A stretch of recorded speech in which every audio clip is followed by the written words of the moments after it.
Hi everyone. ಈಗ ನಾವು find add days in 48 years. Find add days in 48 years, 48 ವರ್ಷಗಳಲ್ಲಿ ಬರುವಂತಹ ಆಡ್ ಡೇಸನ್ನು ಕಂಡುಹಿಡಿಯಿರಿ ಎನ್ನುವುದರ ಬಗ್ಗೆ ಇಲ್ಲಿ ನೋಡೋಣ. 48 ಇಯರ್ಸ್ ಅನ್ನೋದು 100 ಇಯರ್ಸ್ಗಿಂತ ಕಡಿಮೆ ಇದೆ.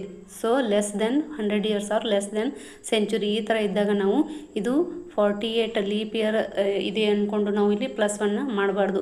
ಅದು 100 ಮೋರ್ ದೆನ್ ಸೆಂಚುರಿ ಅಥವಾ ಮೋರ್ ದೆನ್ 100 ಇಯರ್ಸ್ ಈ ಥರ ಇದ್ದಾಗ ನಾವು ಫಾರ್ ಎಕ್ಸಾಂಪಲ್ ಅದು 148, 448, 948 ಈ ಥರ ಇದ್ದಾಗ ನಾವು ಅದರಲ್ಲಿ ಬರುವಂತಹ ಲೀಪ್ ಇಯರನ್ನು ಕನ್ಸಿಡರ್ ಮಾಡಿ ಆಡ್ ಡೇಸನ್ನು ಲೀಪ್ ಇಯರನ್ನು ಕನ್ಸಿಡರ್ ಮಾಡಿ ಬರೀಬೇಕಾಗುತ್ತೆ. ಸೊ ಇದು below 100 years are below century ಇರೋದ್ರಿಂದ ಸೊ 48ಅನ್ನು ನಾವು ಅಷ್ಟೇ ಇಟ್ಕೋಬೇಕು. ಸೊ ಅದನ್ನು ಲೀಪ್ ಇಯರ್ ಅಂತ ಕನ್ಸಿಡರ್ ಮಾಡಬಾರ್ದು. ಸೊ ಇದನ್ನು ಲೀಪ್ ಇಯರ್ ಮತ್ತು ನಾನ್ ಲೀಪ್ ಇಯರ್ ಆಗಿ ಡಿವೈಡ್ ಮಾಡ್ಕೋಬೇಕು. ಸೊ ಡಿವೈಡ್ ಬೈ 4 ಮಾಡಬೇಕು ಫಸ್ಟು. 4 1 4 12 48, 12 48. ಸೊ ಇಲ್ಲಿ ಲೀಪ್ ಇಯರ್ 12 ಬರ್ತಾವೆ. ಸೊ ಇಲ್ಲಿ 48 - 12 ಮಾಡಿದಾಗ ನಾನ್ ಲೀಪ್ ಇಯರ್ ಸಿಗ್ತಾವೆ ನಮಗೆ. ಸೊ 36 ನಾನ್ ಲೀಪ್ ಇಯರ್ ಆಯಿತು. So leap year has 2 odd days, non leap year has 1 odd day.